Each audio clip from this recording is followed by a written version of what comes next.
ताज़ा तरीन वीडियोस के लिए चैनल को सब्सक्राइब करके बेल आइकन और ऑल नोटिफिकेशन पर क्लिक करें ताकि आपको मिले हर अपडेट सबसे पहले।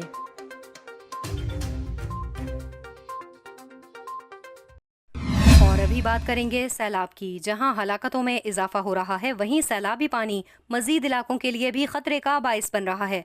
आपको बताएं कि मंछर झील में पानी की सतह में मुसलसल इजाफा हो रहा है, जिससे वहां सूरत हाल खतरनाक हो गई।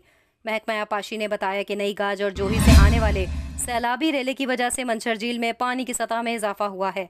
24 घंटे के दौरान झील में 1 फुट से ज्यादा पानी आ गया है। महकमा आबपाशी के मुताबिक इस वक्त मंछर झील में 121 फुट 8 इंच पानी मौजूद है। झील का पानी ओवरटॉप होने के बायस यूनियन काउंसिल झांगरा और बाजारा के छोटे बड़े सैकड़ों देहात जेरे आब आ चुके हैं। वजीर आबपाशी सिंध जाम खान शोरो ने कहा कि मंछर झील को किसी भी मकाम पर से कट नहीं दिया जा रहा है। मंछर झील की RD 62 पर सूरत हाल खराब है।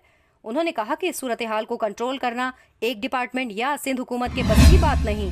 मंछर झील के पश्तों पर पुलिस तैनात की है ताकि आम लोगों का दाखिला बंद रहे।